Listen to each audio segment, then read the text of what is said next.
Вітаем. Добрый день. Вітаю. Спадар Сергей, мінула вось поўных 10 дзён пасля таго, як вы апынуліся ўжо не за кратамі, як вы на свабодзе. Хацеў бы вас запытацца так коротка пра вашыя ўражанні ад гэтых дзён свабоды. Ну, прежде всего, замечательный город Вильнюс, который я очень люблю. Так что есть на что посмотреть. Знакомство с новыми людьми, встречи со старыми знакомыми. Все прекрасно. Мы так Что само... касается положения в эмиграции, то многое предсказуемо. Люди разбиваются на кучки. Нужно их объединять. Нужно, чтобы все здоровые силы в нашей белорусской так называемой оппозиции, я бы сказал лучше, среди наших демократических сил, патриотических сил, чтобы все правильные пацаны объединились. Тогда все будет хорошо. Цікавы пасыл. Спадар Сергей, мы вось ведаем, што вас прымусова вывезлі за мяжу. Пытанне вось чыста вось фармальна. Мы разумеем, што ў Беларусі не да законаў, пра гэта сам узурпатар казаў, але фармальна, ці гэта, я не ведаю, ці вы афіцыйна былі памілаваны, ці у вас ёсць на руках нейкія дакументы, якія пра гэта сведчаць? Ну вось афіцыйна які гэта статус? У меня никаких документов нету. Мне не давали никакую бумагу, на которой бы написано было, что я помилован. Ничего такого нет. Гэта таксама цікава ў кантэксце Міколы Статкевіча, таму што ведаем, што прапагандысты лукашэнкаўскія, яны гавораць, што вось там, маўляў, ну памілаванне, не памілаванне, а і так вось яны, маўляў, Васкрасенскі казаў пра тое, што спадара Міколу могуць вярнуць у вязніцу, нягледзячы на памілаванне. Ну, суцэльны абсурд. Калі вяртацца да вашай... Так. Калі вяртацца да вашай справы, вось у 2020 годзе вас затрымалі, асудзілі фармальна за тэлеграм-канал «Армія з народам». Вось ці ў кантэксце наступных падзеяў нападу Расіі на Украіну з тэрыторыі Беларусі, вось ці вы адчувалі, што гэта вось сапраўды быў важны тэлеграм-канал? Абсолютно нет, это только повод. Я не очень понимаю, почему меня приписали к этому телеграм-каналу. Я людей, с которыми я оказался подельником, встретил впервые уже, когда нас ознакомливали с делом. Это совершенно смешная история. Вот, это просто один из каналов, куда я сделал несколько репостов, вот и все. То есть посадить могут за что угодно. Меня надо было сажать за другие вещи. Но по закону я ничего не нарушал. Никакой уголовки там нету, даже административки, в принципе, мне пришить нельзя было. Спадар Сергей, вось... Я занимался только подготовкой к выборам, подготовкой кандидатов к выборам, кандидатов в президенты, кандидатов в протесты. Спадар Сергей, вы пачалі адказваць вось пра свае, падзяліліся ўражаннямі першымі ў Вільні, і што да палітычнай працы, атрымліваецца, бачыце поле для далейшай палітычнай працы, гэта вось задзіночваць, аб'ядноўваць людзей, беларусаў, якія апынуліся за мяжою. Мы цяпер ведаем, дакладней афіцыйна мы нічога не ведаем пра Міколу Статкевіча, акрамя таго, што ён зноўку ў Беларусі па непацверджанай інфармацыі знаходіцца ў глыбоцкай калоніі. Між тым, вось гэты ягоны ўчынак выклікаў абсалютна палярныя ацэнкі. Напрыклад, ваша ацэнка, вы назвалі, што вы заявілі, што павінны быць свае Нельсаны Мандэлы ў Беларусі. Ёсць палярныя, адваротныя рашэнне ацэнкі вось гэта рашэнне Міколы Статкевіча пра тое, што не варта было ісці, трэба было быць у эміграцыі вось гэтай вымушанай і там займацца, рабіць больш для Беларусі. Як сёння, магчыма, ваша ацэнка змянілася вось гэтым карэктаванне нейкае адбылося вашай ацэнкі, улічваючы тое, што так трэба шмат беларусаў за мяжою аб'ядноўваць, і, магчыма, гэтым варта было б заняцца Міколе Статкевічу, на вашу думку, альбо ўсё-такі застаецца ваша ацэнка па-ранейшаму? Моя позиция нисколько не изменилась. Прежде всего, трудно было бы думать, чтобы Николай Статкевич мог поступить по-другому. Когда в 2015 году он освободился, точно по такой же ситуации, когда его помиловали без просьбы о помиловании. Но тогда его отпустили в Минск. Вот. И к нему подходили люди на улицах, незнакомые совершенно люди, и тихонько его просили не уезжать. Вот. Ну как он может уехать в такой ситуации, когда кто-то должен быть в Беларуси? Тут и так уже хватает политических лидеров. Посмотрим, что они могут сделать, насколько они лидеры. Могут ли они объединить демократические силы, здоровые демократические силы. Потому что есть такие демократические силы, которые, например, сотрудничали с КГБ, например, или такие, которые которых полностью устраивала ситуация и до 2020 года в Беларуси, когда они находили, и сейчас их полностью устраивает ситуация. Такие, конечно, демократические силы, может быть, и не нужно объединять с нормальными, но все нормальные ребята и девчата, они должны быть вместе. Потому что общая цель — это убрать Лукашенко и вернуть белорусской нации и белорусское государство. Вот и все. Те, кто хотят этого, они должны быть вместе. Независимо, объединяет их Статкевич или кто-то другой. Понятно, что моральным лидером сейчас Статкевич является безоговорочным. Никто его в этом смысле заменить не в состоянии. Вот. А объединяться мы можем так, сами собрались, ребята, девчата, выпили пиво, поговорили. И все. Змагацца за беларускую дзяржаву, вось згадваюцца таксама ваши ранейшыя сведчанні аб размове з Мікалаем Статкевічам у ноч у СІЗА перад прымусовым вывазам у Літву, дзе, паводле вашых словаў, гаспадар Мікалай сказаў: у Беларусі ўжо сфармаваная нацыя, і цяпер трэба змагацца за дзяржаву. Трэба пашыраць вось гэтую прастору свабоды. Ці маглі б вы таксама для нашых гледачоў больш падрабязна распавесці пра гэтыя словы гаспадара Мікалая, што яшчэ ён тады казаў у гэтую ноч? Ну, нужно понимать, что половина задачи уже сделана. Мы, белорусы, очень привыкли самоунижаться. Мы привыкли к тому, что мы рассказываем о себе, какие мы слабые, какие мы плохие, какие мы трусливые, как мы не можем договориться, как мы чего не можем сделать. На самом деле половина пути к белорусской нации, имеющей белорусское государство, уже пройдена. То есть сама нация уже есть. Это самый сложный этап. Вот он пройден. Нужно порадоваться за это. Надо сказать спасибо тем людям, которые участвовали в этом. Вот. Некоторые из них сейчас находятся в Беларуси, некоторые в эмиграции. Они должны быть вместе, потому что они сделали великое дело на самом деле. Вот. И Николай Статкевич просил передать белорусским патриотам, что они действительно крутое дело сделали. Вот. А теперь нужно всем вместе объединиться, кто хочет действительно объединяться, и сделать вторую половину этого великого дела. Получить белорусское государство. Гаспадар Сергей, вось наконт аб'яднання, магчыма, не вельмі атрымліваецца з-за таго, што існуе, прынамсі некалькі сцэнароў вось так агучваецца, што можна было б і што варта сёння рабіць.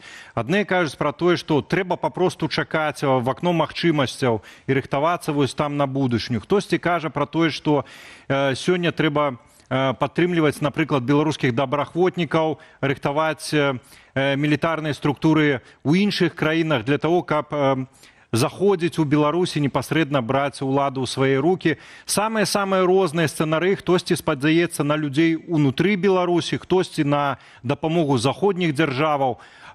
Ці вам бачыцца нейкі сцэнар, больш, не той, што перспектыўны, больш рэальны ў сённяшніх умовах, альбо яшчэ рана пра гэта разважаць вам?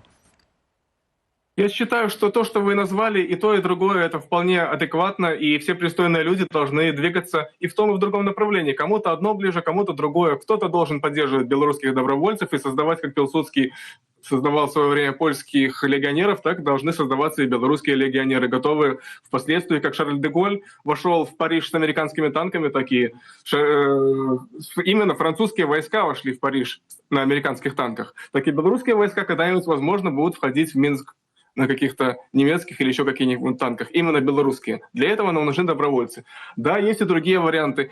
И я считаю, что те люди, которые могут заниматься одним делом, они должны заниматься одним делом. Те люди, которые занимаются другим делом, должны заниматься другим делом. Вспомните, как эсеры работали, например. Была у них группировка, которая работала по боевым группам, а были другие эсеры, которые занимались парламентской работой. А вроде как это была одна и та же партия. У нас много есть партий, много есть хороших людей. Кто-то занимается правозащитной деятельностью, пусть занимается, кто-то помогает политзаключенным, как какое-то, не от группы какой-то большой, а по личным каким-то убеждениям. Пусть занимается. Все это прекрасно. Давайте вместе работать. А когда будет работа, цель-то у нас одна. Вот. Все пристойные люди должны друг друга уважать, поменьше ругаться друг с другом, насколько это возможно. И тогда все будет хорошо. Згадалі вы пра танкі, і вось Мікалай Статкевіч, паводле таксама вашых сведчанняў, казаў, што калі б беларусы перамаглі ў 2020 годзе, то ніякія расійскія танкі так вось не пайшлі б на Украіну з тэрыторыі Беларусі. І ведаеце, вось мы тут таксама з калегам размаўлялі і так дзівіліся, наколькі гаспадар Мікалай, які знаходзіўся ў страшэнных умовах у поўнай ізаляцыі ад свету, так добра ацэньваў падзеі, так, і расказваў таксама сваё нейкае бачанне адносна таго, што адбываецца ў свеце. На вашу думку, як у гаспадара Мікалая гэта атрымалася? У него аналитический ум и хорошая память, и он привык обрабатывать информацию. У него есть навыки, огромный опыт в этом деле. Он уже не в первый раз сидит в условиях нехватки информации. В 2010 году тоже ему информации не хватало, но он читал «Советскую Белоруссию», и, читая между строк, понимая, что важно в материале, что не важно, он мог понять, что на самом деле происходит. В этом нет ничего такого сверхъестественного, просто этот человек, ну, может быть, немножко больше имеет опыта, и у него аналитический мозг. Яшчэ хацелася б удакладніць, калі гэта можна ўвогуле агучваць, то гэта ўжо на ваше гледжанне. Ці сустракаліся вы ўжо з кімсьці, якраз вось, каб паразмаўляць пра супольную працу, і ці атрымліваецца знайсці супольную мову? Альбо пакуль што побытавыя справы на першым месцы? Немножко встречались, но пока еще рано об этом говорить. Вы таксама расказвалі пра тое, што калі знаходзіліся ў засценках, усё роўна вось ведалі пра тое, што, напрыклад, рабочыя з МЗКЦ паслалі Лукашэнку ў жніўні 2020 года. Як вам таксама ўдавалася атрымліваць такую інфармацыю? Няўжо гэта паказвалі па дзяржаўным тэлебачанні? Пока я сидел в СИЗО, то у нас была возможность смотреть российское телевидение на Володарке. Вот, российское телевидение давало намного больше корректной информации. Вот. Кроме того, была возможность поговорить с адвокатом, плюс были газеты, еще изначально «Новый час» приходил и тому подобное издание. Вот. Потом кто-то что-то со звонков, кто-то что-то со свиданий и тому подобное. Но сейчас это все обрубают, и чем дальше, тем сложнее сидеть политзаключенным, потому что информации им не хватает. Вот. Я еще застал время, когда информация приходила более-менее нормально. Ну и сейчас, даже если ты читаешь какую-нибудь «Советскую Белоруссию», там очень много можно интересного найти. Сергей, еще такое пытанне. Ну, мяне ўсё непакоіць вось гэта тэма аб'яднання нас усіх. Бо занадта шмат сварак, па якую тэму не вазьмі, все сваркі, нават здавалася б, такая тэма, як дапамога палітвязням, і нават тут цяпер ужо сварацца, і ці дастаткова вам дапамагаюць вось этой частцы людзей, которых 10 дзён таму выкінулі з краіны, і што рабіць з наступнымі вызваленымі групамі, выкінутымі дакладней групамі, калі такое раптам адбудзецца. Ці можете вы сказаць, ці вам на сённяшні дзень дастаткова дапамогі, якая аказваецца, альбо у чым ёсць патрэба найбольшая для вас сёння? Мне здаецца, ваш адказ можа быць карысным якраз пры планаванні дапамогі, у тым ліку і будучым вось гэтым групам нашых суайчыннікаў, суайчынніц, калі раптам іх таксама будуць выкідваць за мяжу. Ну, мне не очень нравится разговаривать о деньгах. Ну, как... Мне, в принципе, помощь оказывается. Этого, по-моему, достаточно. Ну, тут гаворка ж не толькі пра грошы, гаворка, напрыклад, пра юрыдычныя кансультацыі, жытло, нейкія побытавыя рэчы, которые, ну, ад іх нікуды не падзенешся, яны таксама патрэбныя. Я не меў на ўвазе выключна грошы. Мне оказывает помощь. Я думаю, что для того, чтобы прекратить все эти разговоры, может быть, стоит провести открытый аудит, чтобы раз и навсегда люди поняли, на что деньги тратились. Потому что я тоже видел очень много недопониманий. Я не хочу об этом сейчас разговаривать. Пусть будет открытый аудит, пусть открыто покажут людям, тем, которые сомневаются в чем-то, на что тратились деньги, и все. Спадар Сергей, напрыканцы нашай размовы хацелася б таксама яшчэ звярнуцца да Мікалая Статкевіча. Усіх нас хвалюе ягоны лёс. Сапраўды няма ніякой афіцыйнай інфармацыі такой дакладнай ад рэжыму, што цяпер адбываецца са спадаром Мікалаем. Мы чулі словы Лукашэнкі, якія пужаюць. Ён там казаў, што вось спадар Мікалай можа памерці, і іншыя такія жахлівыя словы. Мы ж ведаем, што вось 52 чалавекі, якія былі, у тым ліку вы, вызваленыя з турмаў і прымусова вывезеныя за мяжу, са спадаром Мікалаем гэта не атрымалася. Гэта ж усё было ў межах дамоўленасці з амерыканцамі, у межах дамоўленасцямі з прэзідэнтам США Дональдам Трампам, які вось менавіта ўзяўся за справу вызвалення беларускіх палітвязняў. Ці вось такія паводзіны Лукашэнкі, што ён скрывае, дзе Мікалай Статкевіч, нічога не вядома пра ягоны стан. Тое, што ён увогуле пасля так гэтага памілавання зноў не знаходзіцца недзе на свабодзе, не мае кантакту з сям'ёю. Ці, на вашу думку, гэта не можа сарваць нейкія далейшыя палітычныя дамовы паміж Менскам і Вашынгтонам? Ці тут Лукашенко не рызыкуе? І ці гэта не той момант, калі міжнароднай грамадскасці трэба проста зноў узняць голас і запытацца, дзе Мікалай Статкевіч. Очевидно, что все политические силы на Западе должны немедленно эту тему поднять и как можно громче, и как можно сильнее. Потому что это выглядит действительно как срыв переговоров. Что тут можно сказать? 2 года и 7 месяцев не было никакого контакта с Николаем Статкевичем. И, честно, когда я вошел в камеру СИЗО и услышал про себя легкое напоминание из уст Николая Викторовича, увидел его, я не удержался и крикнул «живой», потому что я не был уверен, что он жив. Эти 2 года и 7 месяцев вообще никакой информации не было. Каждый раз, когда я пытался узнать с воли, что же там происходит, я спрашивал, как дядя Коля, и мне говорят, ничего не известно. 2 года и 7 месяцев. Поэтому сейчас они тоже будут пытаться скрывать эту информацию. И все, кто могут, должны давить на власти. Кроме того, я хотел бы еще раз поднять вопрос о медицинской помощи. Николаю Викторовичу необходима медицинская помощь, потому что у него есть определенные проблемы, в частности, с сердцем. Вот. И один из самых распространенных методов воздействия на политических противников у режима Лукашенко – это не давать лекарства. У нас был один уважаемый товарищ в нашей партии, у которого был сахарный диабет, так ему пришлось запретить участвовать в митингах, потому что когда его сажали на Крестина на 15 суток, ему не давали инсулин, и человек мог впасть в кому.